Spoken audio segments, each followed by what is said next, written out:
ಕಾವೇರಿ ಜಲಾನಯನ ಪ್ರದೇಶದಲ್ಲಿ ಮಳೆ ಅಬ್ಬರ ಜೋರಾಗಿದೆ. ಕೆಆರ್ಎಸ್ ಡ್ಯಾಂಗೆ ಇದೀಗ ಭಾರಿ ಪ್ರಮಾಣದ ಒಳಹರಿವು ಹರಿದು ಬರ್ತಿದೆ. 19,129 ಕ್ಯೂಸೆಕ್ ನೀರಿನ ಪ್ರಮಾಣ ಏರಿಕೆಯಾಗಿದ್ದು ಒಂದೇ ದಿನಕ್ಕೆ 3 ಅಡಿ ಭರ್ತಿಯಾಗಿದೆ ಕೆಆರ್ಎಸ್ ಡ್ಯಾಂ.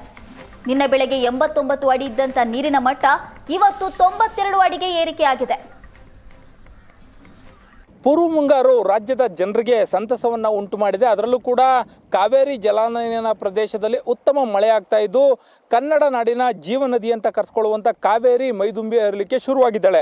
ಪರಿಣಾಮವಾಗಿ ಏನು 4 ರಾಜ್ಯಗಳ ವಿವಾದಕ್ಕೆ ಕಾರಣ ಆಗುವಂಥ KRS ಜಲಾಶಯ ಏನಿದೆ ಅದು ಮೇ ತಿಂಗಳಲ್ಲೇ ಕೂಡ ಒಂದಷ್ಟು ತನ್ನ ನೀರಿನ ಪ್ರಮಾಣವನ್ನು ಸಂಗ್ರಹವನ್ನು ಜಾಸ್ತಿ ಮಾಡಿಕೊಂಡು ಒಂದು ರೀತಿಯಲ್ಲಿ ಕಾವೇರಿ ಕೊಳ್ಳದ ರೈತರು ಮತ್ತು ಇದನ್ನು ಕುಡಿಯೋ ನೀರಾಗಿ ಬಳಕೆ ಮಾಡುವಂಥ ಜನರಲ್ಲಿ ಸಂತಸವನ್ನು ಒಡಮಾಡಿಕೊಟ್ಟಿದೆ. ನಾವೀಗ ಗಮನಿಸ್ಬೋದು, ಏನು ಮಂಡ್ಯ ಜಿಲ್ಲೆ ಶ್ರೀರಂಗಪಟ್ಟಣ ತಾಲೂಕಿನ KRSನಲ್ಲಿರ್ತಕ್ಕಂತಹ ಕನ್ನಂಬಾಡಿ ಅಣೆಕಟ್ಟೆಯ ಹಿಂಭಾಗದ ದೃಶ್ಯಾವಳಿಗಳನ್ನು ಗಮನಿಸ್ತಾ ಇರ್ತಕ್ಕಂಥದ್ದು.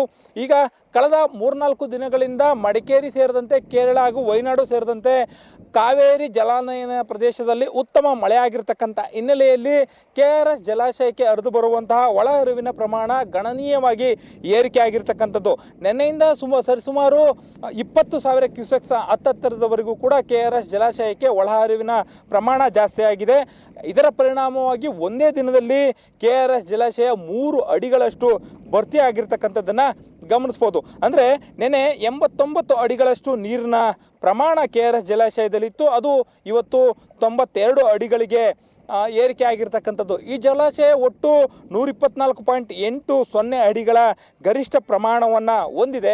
ಈ ಒಂದು ಜಲಾಶಯ ಏನಿದೆ, ಈ ಒಂದು ಜಲಾಶಯ 49.452 TMC ಅಷ್ಟು ನೀರಿನ ಸಂಗ್ರಹವನ್ನು ಇಟ್ಕೊಂಡಿರ್ತಕ್ಕಂಥದ್ದು. ಅಂತಹ ಜಲಾಶಯದಲ್ಲಿ ಇವತ್ತು 17.163 TMC ಅಷ್ಟು ನೀರಿನ ಸಂಗ್ರಹ ಇದೆ. ಅದರಲ್ಲೂ ಕೂಡ ಈಗ ಮಡಿಕೇರಿ ಭಾಗದಲ್ಲಿ ಹೆಚ್ಚಿನ ಮಳೆ ಆಗ್ತಾ ಇದೆ.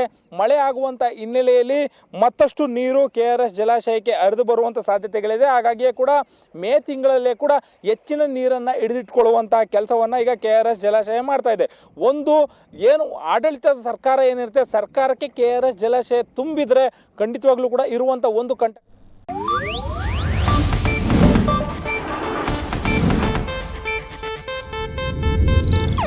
ಇದು ಏಷ್ಯಾನೆಟ್ ನ್ಯೂಸ್ ನೆಟ್ವರ್ಕ್ ಪ್ರಸ್ತುತಿ.